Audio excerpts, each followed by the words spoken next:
দেখা হলে প্রথমেই তাকে অভিনন্দন জানাই। আমি সেই নাস্তিককে অভিনন্দন জানাই। আপনি বলতে পারেন কেন আমি একজন নাস্তিককে অভিনন্দন জানাচ্ছি? আমি তাকে অভিনন্দন জানাচ্ছি কারণ এই লোকটা খ্রিস্টান, তার বাবা খ্রিস্টান বলে। এই লোকটা হিন্দু, তার বাবা হিন্দু বলে। অনেকে মুসলমান, তাদের বাবা মুসলমান বলে। এই নাস্তিক লোকটা ভাবছে সে হয়তো খ্রিস্টান ঘরে জন্মেছে অথবা হিন্দু ঘরে। হিন্দু ঘরে জন্মালে হয়তো ভাবছে এক দেবতা আরেক দেবতার সাথে যুদ্ধ করছে, দেবতার স্ত্রীকে অপহরণ করা হচ্ছে, দেবতা তাকে বাঁচানোর জন্য ছুটে যাচ্ছে। আমি যদি বিপদে পড়ি এই দেবতা কিভাবে সাহায্য করবে? দেবতাকে ক্রুশে ঝুলিয়ে মারা হচ্ছে। সে ভাবছে এই ঈশ্বর কিভাবে তাকে সাহায্য করবে, তাই সে এইসব বিশ্বাস করে না। আমি তাকে অভিনন্দন জানাই কেন?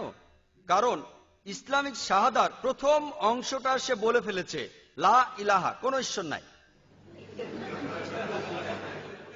আমাকে যা করতে হবে পরের অংশটা বলাতে হবে ইল্লাল্লাহ, যেটা আমি করবো ইনশাল্লাহ। তাহলে আমার অর্ধেক কাজ হয়ে গেছে। হিন্দু বা খ্রিস্টানকে আগে বোঝাতে হবে তার ঈশ্বরের পূজা করা ভুল, আর তারপর তাকে বোঝাতে হবে আল্লাহ সুবহানাহু ওয়া তাআলার কথা। এখানে আমার অর্ধেক কাজ হয়ে গেছে। সে অলরেডি বিশ্বাস করে কোন ঈশ্বর নাই। আমার কাজ এখানে সহজ, তাই তাকে অভিনন্দন জানাই। লা ইলাহা, কোন ঈশ্বর নাই। এখন প্রমাণ করতে হবে ইল্লাল্লাহ, যেটা আমি করবো ইনশাল্লাহ। আর এ ব্যাপারে আমার লেকচার পাবেন বিভিন্ন ক্যাসেটে। কোরআন কি আল্লাহর বাণী, কোরআন ও আধুনিক বিজ্ঞান নিয়ে কিছু কথা এখন আমি আপনাদের সামনে সংক্ষেপে বলবো। আমি তাকে প্রথমে বলবো, ধরুন আপনার হাতে একটা জিনিস আছে, একটা যন্ত্র, যেটা পৃথিবীর অন্য কেউ দেখেনি। যদি একজন নাস্তিককে বলি, সেই যন্ত্রটা প্রথমে আপনার হাতে দেওয়া হলো, আপনার সামনে। এই যন্ত্রটা, এই জিনিসটা পৃথিবীর অন্য কেউ দেখেনি, কেউ না। প্রথমেই এটা আপনার কাছে নিয়ে আসা হলো। কে আপনাকে বলতে পারবে সবার আগে এই যন্ত্রটা কিভাবে কাজ করে? ভেবে দেখেন তো, কে সবার আগে বলতে পারবে? কে বলতে পারবে যন্ত্রটা কিভাবে কাজ করে? আপনারা কেউ বলতে পারবেন? এর প্রস্তুতকারী। আর কেউ বলবেন সৃষ্টিকর্তা, যন্ত্রটা যে বানিয়েছে। নাস্তিক যে উত্তরই দিক, প্রস্তুতকারী, সৃষ্টিকর্তা, ম্যানুফ্যাকচারার, প্রডিউসার, মোটামুটি একই কথা। কথাটা মনে রাখবেন, যে যন্ত্রটা কেউ দেখেনি সেটা কিভাবে কাজ করে তা বলতে পারবে প্রস্তুতকারী, সৃষ্টিকর্তা বা ম্যানুফ্যাকচারার। এখন থেকে প্রশ্ন করেন বিশ্বজগৎ কোথা থেকে এসেছে? সে আপনাকে বলবে যে আধুনিক বিজ্ঞান, যে একদম প্রথমে ছিল একটা প্রাইমারি নেবুলা, তারপর সব আলাদা হতে লাগলো, তারপর হলো বিগ ব্যাং, যেটা থেকে তৈরি হলো গ্যালাক্সি, গ্রহ, আর এই বিশ্বজগৎ সৃষ্টি হলো। সে আপনাকে বলবে বিগ ব্যাং এর থিওরি, এভাবে বিশ্বজগৎ সৃষ্টি হয়েছে। আপনি তাকে বলবেন কিন্তু এই কথা তো কোরআনেই বলা আছে। 1400 বছর আগে সূরা আল আম্বিয়ার 30 নম্বর আয়াতে উল্লেখ আছে যে আওয়ালাম ইয়ারাল্লাযিনা কাফারু, অবিশ্বাসীরা কি ভাবিয়া দেখে না আন্না সামাওয়াতি ওয়াল আরদা কানাত রাতকাম সাকনাহুমা, আকাশমণ্ডলীয় পৃথিবী মিশিয়া ছিল, আমি উভয়কে পৃথক করিয়া দিলাম। আর সে আপনাকে এই বিগ ব্যাং এর থিওরির কথা বলবে, যেটা বিজ্ঞান জেনেছে গতকাল। গতকাল মানে 30 বছর আগে, 100 বছর আগে।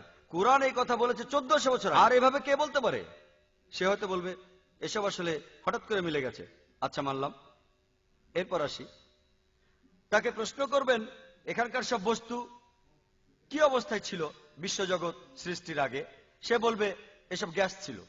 আপনি তাকে বলবেন পবিত্র কোরআনে সূরা ফাসিলাতের 11 নম্বর আয়াতে উল্লেখ আছে সেখানে ছিল ধূম্রপুঞ্জ বিশেষ। এবার জিজ্ঞেস করুন ঠিক না ভুল? সে তখনই বলবে গ্যাসকে আরো ভালোভাবে বলা যায় ধোঁয়া, যদি সে বিজ্ঞান ভালো জেনে থাকে। তাকে প্রশ্ন করেন পৃথিবীর আকার কেমন? সে বলবে বর্তুল আকার। আপনি বলবেন কবে এটা আবিষ্কার করা হয়েছে? সে যদি বিজ্ঞান জেনে থাকে তাহলে আপনাকে বলবে 1577 খ্রিস্টাব্দে ফ্রান্সিস ড্রেক নামে এক নাবিক সমুদ্রপথে প্রথম পৃথিবী ঘুরে আসেন। আপনি তাকে বলবেন পবিত্র কোরআনে সূরা নাজিয়াতে 30 নম্বর আয়াতে উল্লেখ আছে যে ওয়াল আরদা বা'দা যালিকা দাহাহা, আর এরপর তিনি পৃথিবীকে বানালেন ডিম্বাকৃতি। ডিম বলতে বোঝানো হয়েছে উট পাখির ডিমকে, যেটা ঠিক বলের মতো গোল না। আপনি তাকে বলবেন কোরআন বলছে পৃথিবী বলের মতো গোল না, এটা উপর দিকে চাপানো আর দুই পাশে বাড়ানো। সে বলবে হ্যাঁ ঠিক ঠিক, পৃথিবী হলো বর্তুল আকার। এখন আপনি কি বলবেন? কোরআন বলছে পৃথিবী বর্তুল আকার 1400 বছর আগে। কে এভাবে কথা বলতে পারে? মহানবী নিজেই লিখেছেন, উনি খুব বুদ্ধিমান ছিলেন, সে হয়তো এই কথা বলবে। ঠিক আছে, এরপর আসি। চাঁদের যে আলো সেটা কি নিজের আলো নাকি ধার করা আলো? সে হয়তো বলবে ধার করা আলো। পবিত্র কোরআনে সূরা ফুরকানের 61 নম্বর আয়াতে বলা হয়েছে, আমি স্কুলে পড়েছিলাম সূর্য স্থির হয়ে থাকে, সে চারপাশে ঘুরে না। পবিত্র কোরআনে সূরা আল আম্বিয়া 33 নম্বর আয়াতে বলা হয়েছে হুয়াল্লাযী খালাকাল লাইলা ওয়ান নাহারা, আল্লাহ সৃষ্টি করেছেন দিবস এবং রাত্রি, ওয়াশ শামসা ওয়াল কামার, চন্দ্র এবং সূর্য। কুল্লুন ফি ফালাকি ইয়াসবাহুন, প্রত্যেকে নিজ নিজ কক্ষপথে বিচরণ করে। কোরআন বলছে সূর্য তার কক্ষপথে বিচরণ করে। স্কুলে এটা শিখিনি যে সূর্য বিচরণ করে, সূর্য স্থির থাকে। সে বলবে বিজ্ঞান কিছুদিন আগে এটা আবিষ্কার করেছে যে সূর্য চারপাশে ঘোরে আর 25 দিনে সূর্য একটা প্রদক্ষিণ পুরো করে। কোরআন কিভাবে কথা বলতে পারলো? তাকে জিজ্ঞেস করেন, সে কিছু বলতে পারবে না। আর এভাবে কোরআন বলছে বায়োলজির কথা, জীবজগতের সৃষ্টি হয়েছে পানি থেকে। কে এই কথা বলতে পারে? কোরআন পানি চক্রের কথা বলেছে, কিভাবে পানি উপরে ওঠে, তারপর মেঘ হয়, মেঘ থেকে বৃষ্টি হয়, সেই পানি নিচে পড়ে। এটাই হলো পানি চক্র। কোরআন বলছে লোনা পানি আর মিষ্টি পানির কথা। তিনি দুই দরিয়াকে প্রবাহিত করেছেন, মিষ্ট আর লোনা উভয়ের মধ্যে রাখিয়ে দিয়েছেন অনতিক্রম্য ব্যবধান। কোরআনে সূরা ফুরকানের 53 নম্বর আয়াত এবং সূরা রহমানের 1920 নম্বর আয়াতে আছে। কোরআন বলছে জিওলজির কথা, আমি কি ভূমিকে সহ্য করি নাই এবং পর্বত সমূহকে কিল্ক, এটা সূরা নাবার 6 এবং 7 নম্বর আয়াতে আছে। এ কথা কে বলতে পারে? আরো বলতে থাকুন।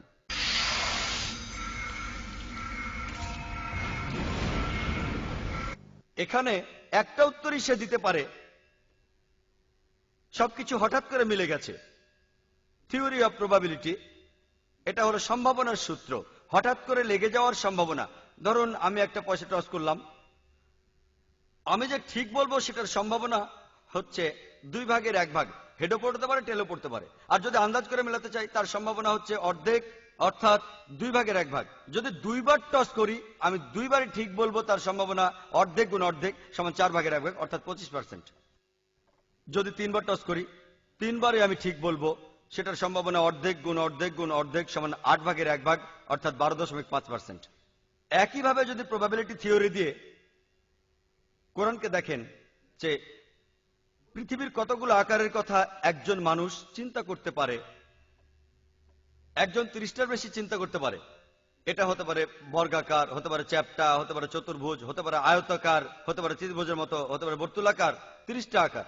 আর এটা আন্দাজে বলে মিলিয়ে দেবে, তার সম্ভাবনা 30 ভাগের 1 ভাগ। চাঁদের আলো তার নিজস্ব নাকি ধার করা, কেউ একজন আন্দাজে বললে তার ঠিক হওয়ার সম্ভাবনা 2 ভাগের 1 ভাগ। এই দুটো ঠিক মতো বলার সম্ভাবনা 30 ভাগের 1 ভাগ গুণ অর্ধেক সমান 60 ভাগের 1 ভাগ। কোন মানুষ আন্দাজে বলবে এই জীব জগৎ কোথা হতে সৃষ্টি হয়েছে। যে লোক মরুভূমিতে থাকে সে প্রথমে বলবে বালির কথা। কাঠ হতে পারে, হতে পারে অন্য কোনো বস্তু, অ্যালুমিনিয়াম, হতে পারে আয়রন। আর এখানে মানুষ 10,000টা জিনিসের কথা ভাবতে পারে যা দিয়ে জীব জগৎ তৈরি হয়েছে। এখানে আন্দাজে বললে সেটা ঠিক হওয়ার সম্ভাবনা 10,000 ভাগের 1 ভাগ। এই 3টা উত্তরে ঠিক হওয়ার সম্ভাবনা 30 ভাগের 1 ভাগ গুণ অর্ধেক গুণ 10,000 ভাগের 1 ভাগ সমান 6 লক্ষ ভাগের 1 ভাগ, 0.00017, অর্থাৎ 0.017%। 3টি বিষয়ের সম্ভাবনা আসলো 0.017%। সবগুলো যদি যোগ করে কোরআন 1000টা কথা বলেছে বিজ্ঞান সম্পর্কে। আর ম্যাথমেটিক্স আমাদের বলে যদি 0.00 পরে আরো 50টা জিরো বসানো হয়, সেটার অর্থ জিরোই হয়।